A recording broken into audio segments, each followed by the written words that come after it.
Olá, seja muito bem-vindo a mais uma aula de psiquiatria prática e dessa vez nós vamos falar sobre a risperidona. Essa medicação que ela é tão utilizada no dia a dia, tanto no consultório público quanto no consultório particular, e você tem que saber utilizar, tá certo? Esse aqui é um mapa da aula para vocês se situarem, verem onde é que a gente está e no final a gente vai acabar com um caso clínico assim bem legal, tá bom? Nós vamos partir para conhecer a risperidona, tá? Quais são os aspectos gerais dela?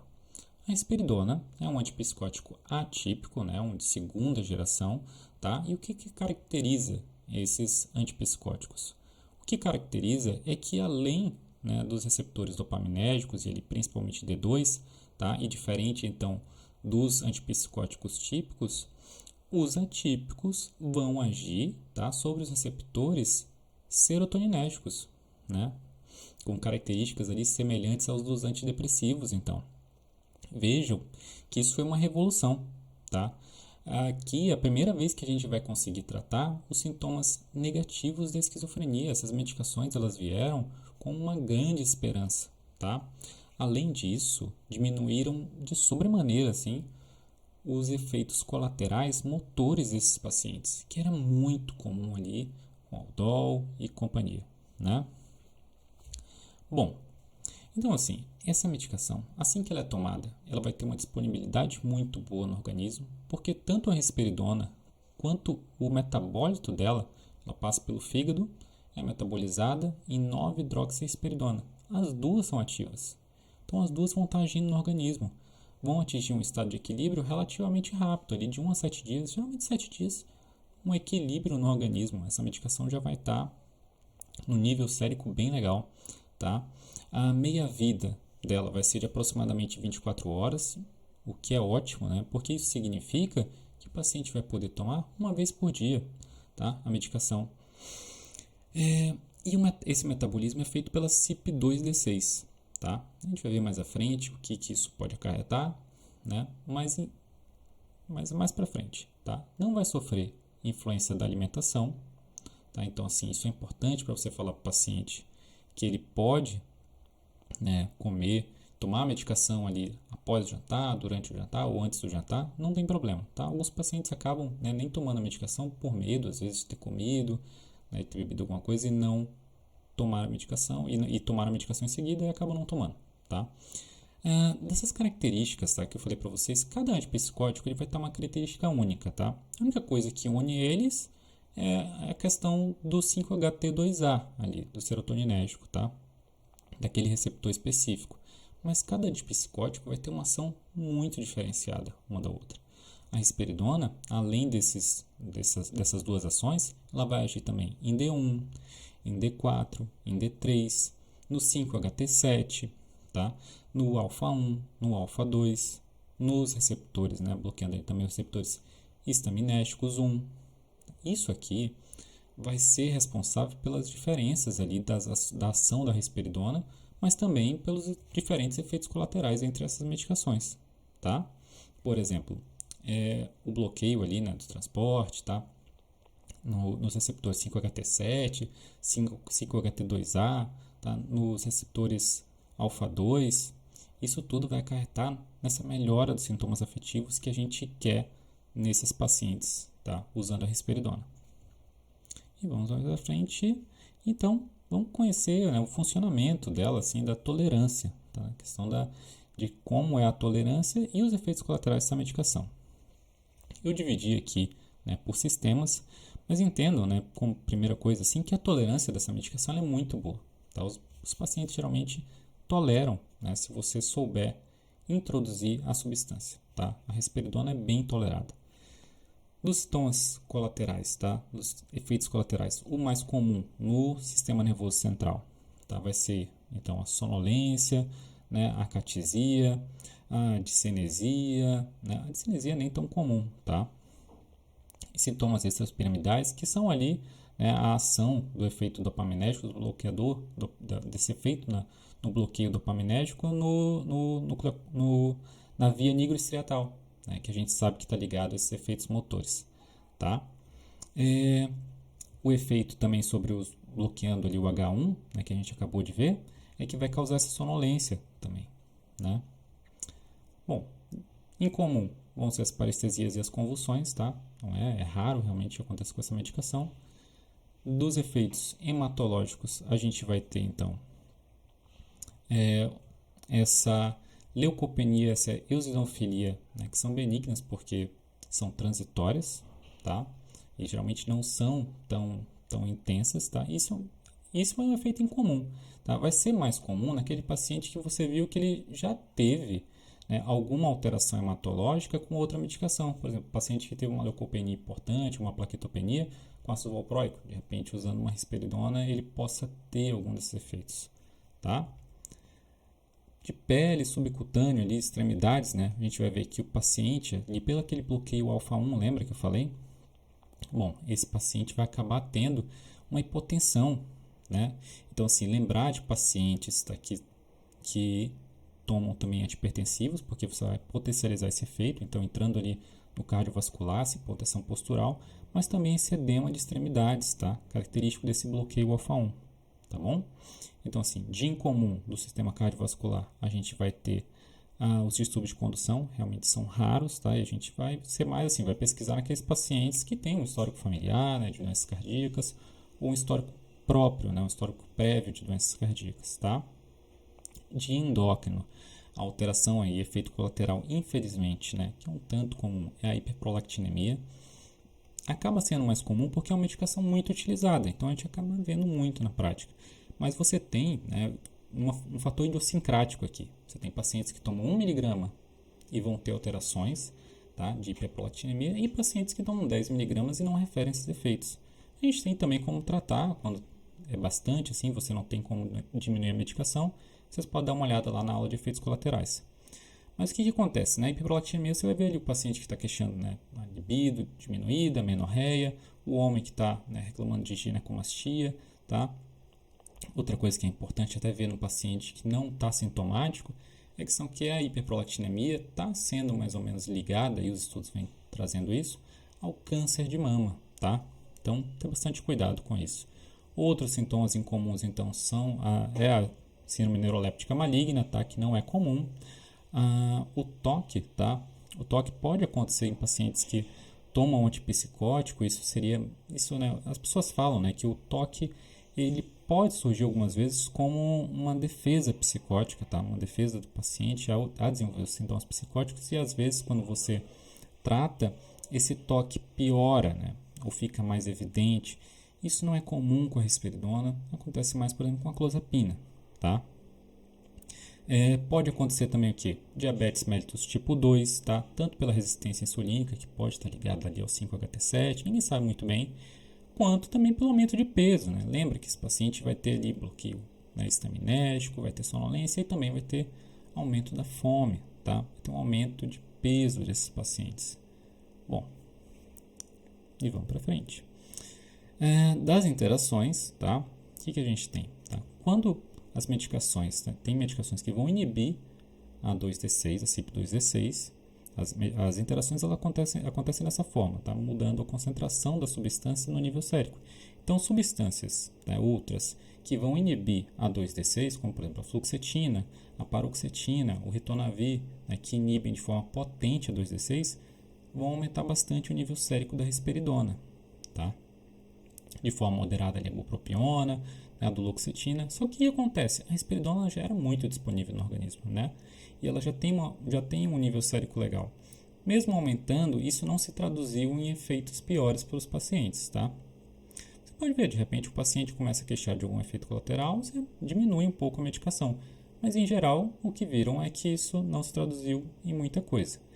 Já os indutores, né, como por exemplo a dexametasona, a rifampicina, né, de forma potente, a carbamazepina, essas substâncias vão diminuir o nível sérico. Aí é que está o problema, né, porque aí a medicação vai acabar diminuindo no organismo e o paciente pode voltar a ter sintomas, né? Então você tem que ter cuidado, porque você vê a dexametasona, a rifampicina, a carbamazepina nem tanto, porque é uma medicação que a gente usa na psiquiatria, é utilizada também na neurologia, mas a dexametasona é plenamente utilizada. Às vezes o paciente, né, nem fala para você que está utilizando uma substância dessa porque não considera de importância, tá? E aí você não sabe por que o paciente está voltando a ter sintomas psicóticos, né? Mas é por algo assim. E vamos lá, quando é que a gente vai usar a risperidona, né? Como é que a gente vai fazer para usar? Vamos por partes aqui, então.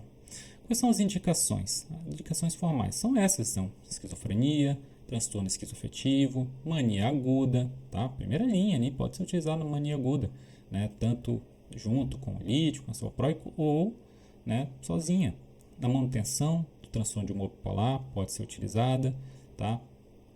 Na irritabilidade do transtorno do espectro autista, né?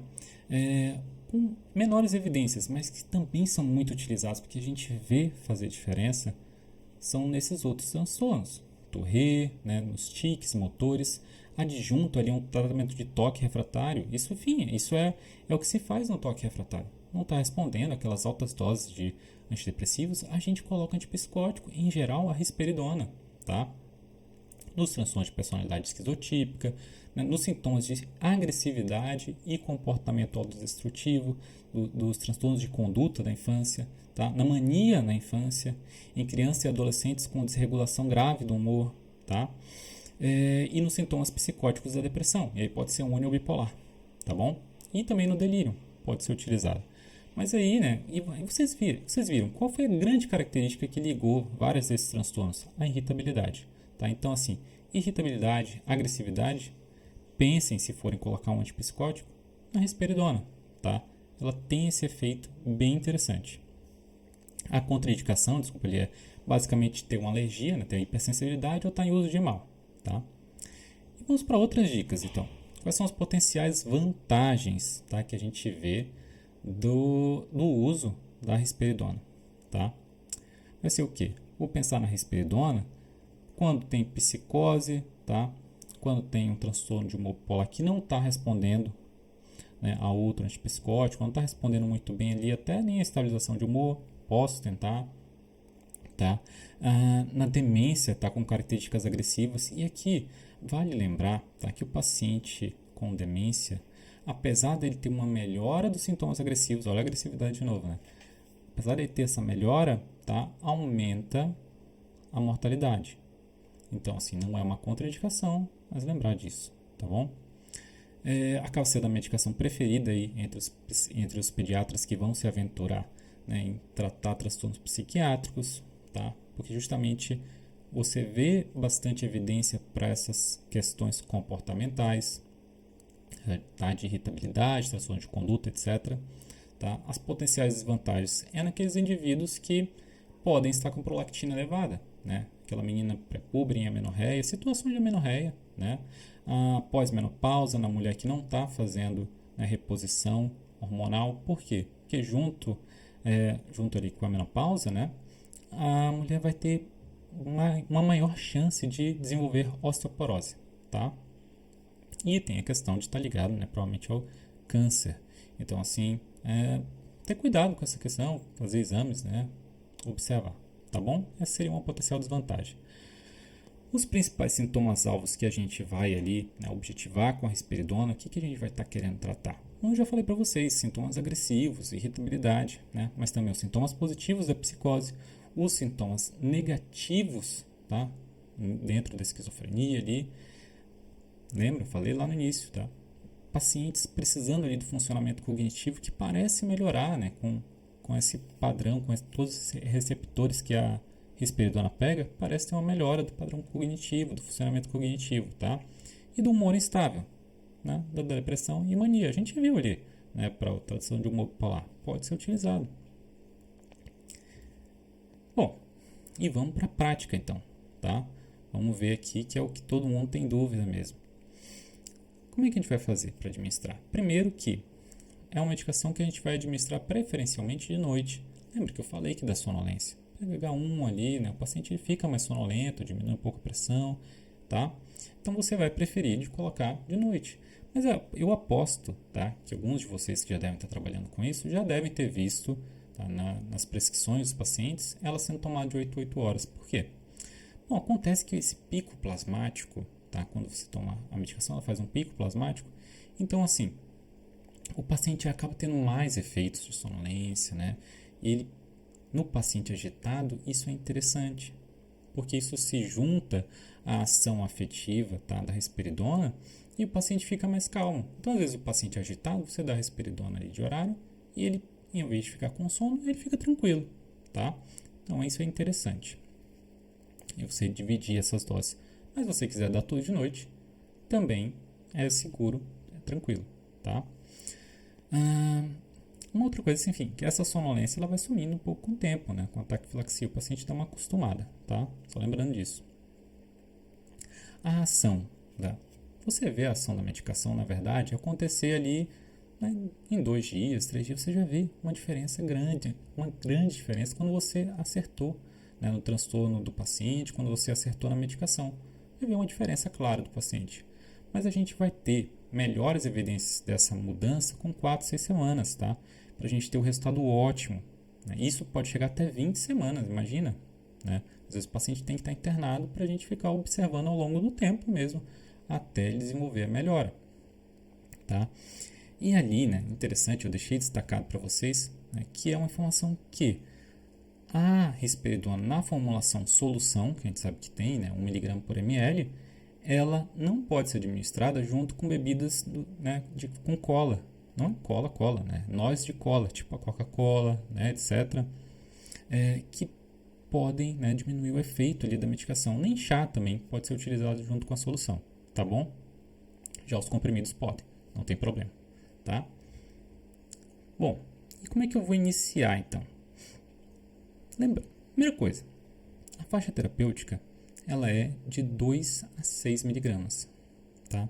Pode até ser menos, pode ser mais. Então a gente vê que pode chegar até 16 miligramas, tá bom?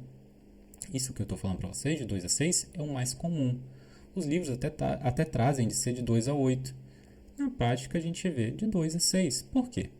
Passando de 6, 8 miligramas, não vê diferença, entendeu? A gente não vê tanta diferença da medicação.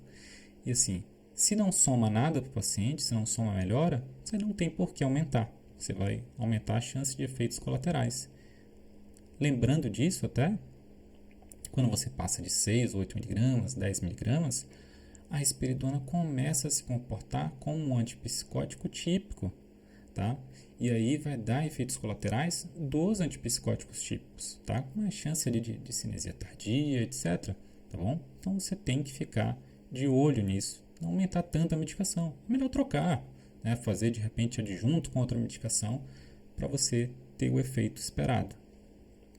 Bom, você vai iniciar preferencialmente 1 mg de 12 em 12 horas, né? Depois você pode passar isso para ficar só de noite, tá?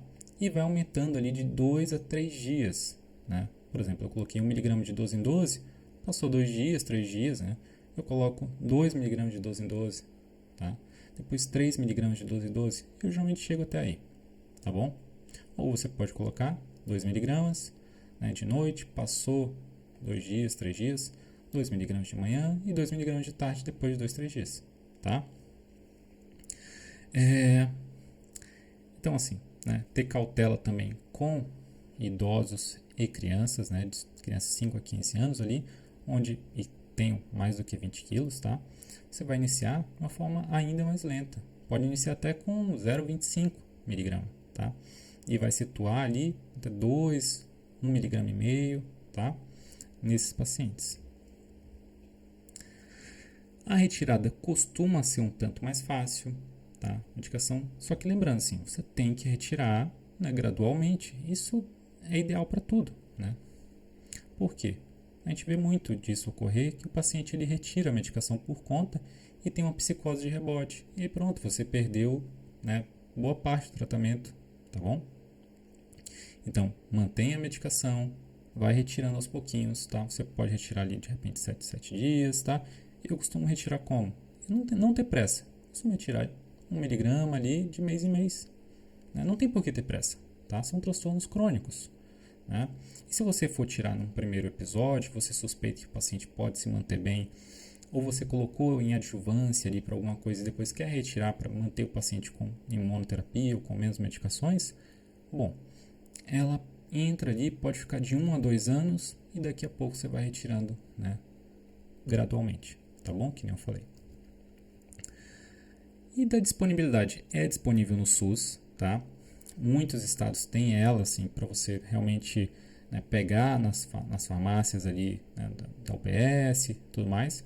Alguns outros estados requerem um laudo de medicação especial para você pegar pelo estado. Por exemplo, aqui no Rio Grande do Sul é assim, tá? Então, mas é disponível para o SUS. Então, isso é muito importante. Tá? Tem pacientes que realmente estão em condições sociais que eles não conseguem, né? Tem que ser realmente uma medicação que ele possa conseguir pelo governo, tá? De referência, nós temos o Risperdal, né? Tem o de 0,5 mg com 10 comprimidos ali, 1, 2 e 3, só que todos com 20 comprimidos. E tem também a solução. Tá? Vocês veem que a diferença de preços é bem substancial. Né? Quando a gente vai para os similares, você tem ali o Risperdal, o Perlide, o Viverdal, os Argos, o Zidifrem, o Rispalum, o Risperac, o Ex-Risp, o Risleptic, o Ripevil, tá? De 1, 2 e 3 miligramas e também solução. Esses que estão sublinhados são soluções. Os nomes são bem complicados, né? Os pacientes têm dificuldade de falar amitriptilina. Imagina esses nomes, né? São muito complicados, tá? Os preços, tá? De 30 comprimidos para as caixas ou para os 30 ml da solução, né? São basicamente os mesmos, ali variam entre 20 e 40 20 e 40 reais, tá? E você vê que tem os descontos de farmacêutica ainda, né? Você tem o genérico nessa mesma faixa de preço. E é interessante que mesmo que mude as dosagens, o valor não muda. Tá? A maioria dos laboratórios faz isso. Bom, e agora vamos partir para o nosso caso clínico. Então, o paciente já chega contido. Você está ali no seu plantão, o paciente chegou contido pelo SAMU, com a brigada militar, né, com a polícia militar. Geralmente o paciente chega assim, quando ele precisa ser contido, o SAMU só vai com uma equipe da polícia, né? E o paciente chegou contido. Bom, isso já é um sinal de alguma coisa para você, né? Você vai lá, consegue entrevistar um pouquinho ali, chama um familiar para conversar. Os pais deles estão por ali. Então você descobre ali que é o RPP, né? Paciente do sexo masculino, né? Natural e procedente de Brasília, tá? Tem um ensino superior aí, incompleto, né? Que era em administração, mas ele abandonou os estudos. É católico e mora com os pais e não trabalha, tá? Quando você pergunta dele lá, está contido lá na maca, mas está tranquilo. De repente, né, pode até... Você avalia o paciente, né? Se ele estiver tranquilo, você conversa um pouco, ó.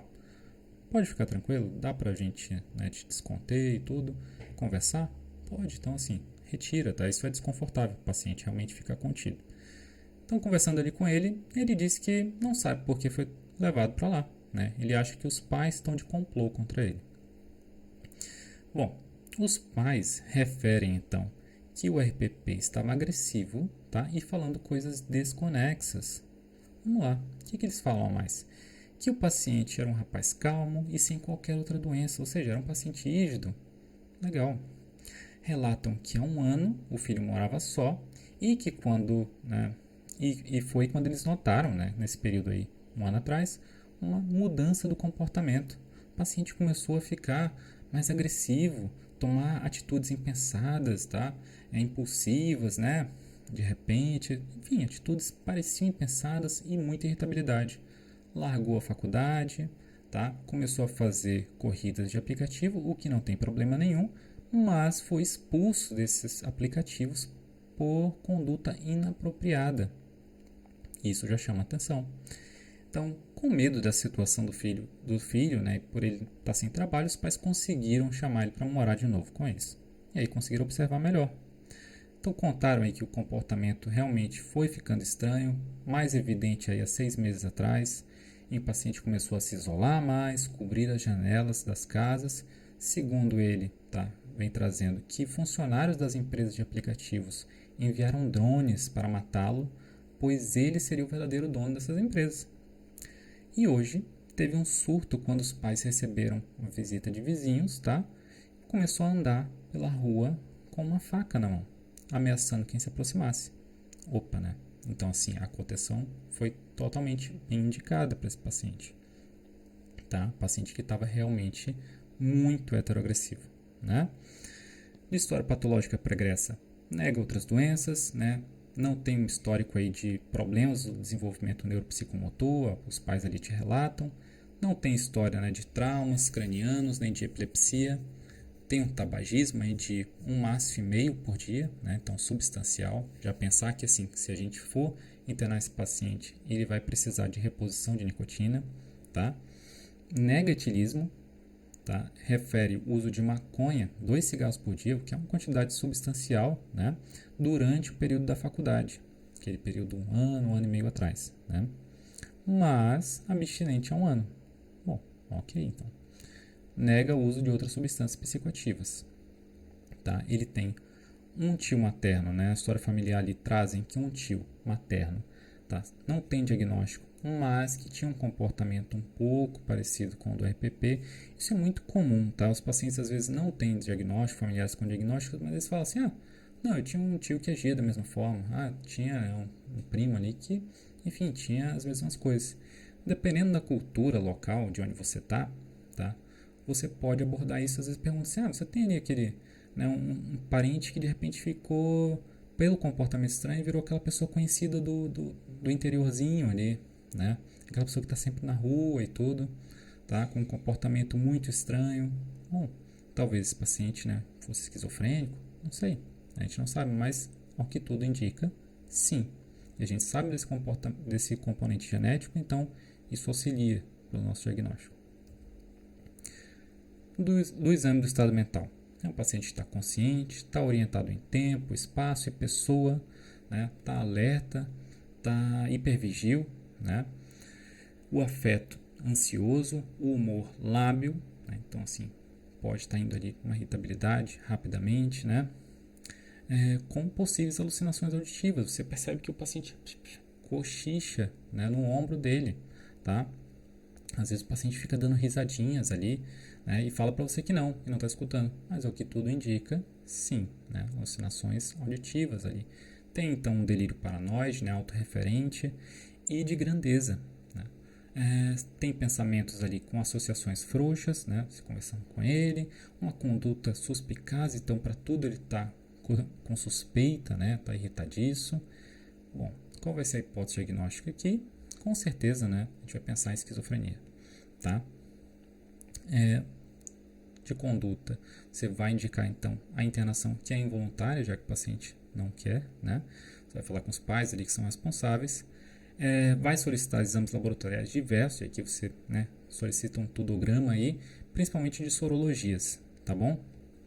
E vou iniciar para esse paciente a risperidona. Pensando nessa agitação dele, nessa irritabilidade, esses foram os aspectos que me levaram a iniciar essa medicação. Tá? Vou aumentar aí provavelmente, tá? Daqui a 2 dias, ou daqui a 1 dia mesmo, se o paciente, tá? Às vezes ele está tão agitado que a medicação não faz nem cócega. Bom, então você pode aumentar mais rápido, tá? Vou aumentar ali para 3 mg de noite, né? Tava 1 mg de 12 em 12, daqui a pouco eu coloco 3 mg só de noite, se ele evoluir melhor dessa agitação, ansiedade durante o dia, tá? E aí vou reavaliar. Bom, muitas vezes você nem acompanha o paciente durante a internação. Você vai pegar ele só depois lá no seu posto de saúde com as medicações que ele já estiver utilizando, né? Mas é importante ver a história que motivou a internação desse paciente. Durante a internação, os exames vieram normais, tá? O paciente teve alívio de 50% dos sintomas, tá? Com os 3 mg de noite. A gente sabe que o paciente esquizofrênico ele não tem uma melhora completa dos sintomas. Chega a 60%, 70%, ele começa a distinguir melhor as alucinações de coisas da realidade, mas nunca melhora assim 100%. Os pacientes, claro, assim, nunca é muito, assim, na medicina nem sempre, nem nunca, mas os pacientes que respondem muito melhor do que isso, tá? São chamados superrespondedores, porque realmente é uma condição muito difícil de você esbater todos os sintomas, tá? Aí aumentamos para 4 mg, referiu uma melhora ainda, né? Referiu alguma melhora, ficou bem legal, tá conseguindo levar o dia a dia dele. E sem irritabilidade, o que é importante também para o convívio social. Evoluiu com a catesia. Bom, isso até poderia acontecer, a gente viu que era um sintoma comum, né? Colocamos ali um propranolol, já que às vezes não remite durante o tempo, né? O paciente tem, mas não é transitório, então, bom, você coloca ali um propranolol, né? Vai aumentando a dose, pode chegar até 120 mg, né? E o paciente deu uma melhorada. Sempre investigando ali, né, se o paciente já teve asma, tem asma, né, se tiver, não colocar, ou se o paciente tem alguma doença cardíaca, tá? Recebeu alta, então, depois de um mês de internação, com 4 mg de risperidona e 20 mg de propranolol, e vai manter o acompanhamento particular ou no SUS, tá? Isso foi uma conduta bem legal, o paciente não esbateu os estômagos, mas ficou muito bem, pode levar uma vida tranquila. Muitas vezes esses pacientes, né, vão conseguir funcionalidade completa ali, né, trabalhando, estudando, pode voltar à faculdade, tá bom? E na alta, tá? Se for uma questão de SUS, você já pode entregar ali a solicitação do Estado, tá bom? Para esse paciente acelerar o processo, tá? Então é isso, gente. Eu espero que vocês tenham gostado, tá? Aqui só como se fosse um flashcard, né? Mas se vocês lembrarem as características da risperidona, não precisarem assistir a aula inteira, bom, é isso aqui. A risperidona, tá? Você vai pensar quando? Na irritabilidade, na mania, na depressão psicótica, na manutenção polar ou no toque refratário, tá bom? Essas são características bem legais de lembrar da risperidona. Eu espero que vocês tenham gostado bastante e um grande abraço.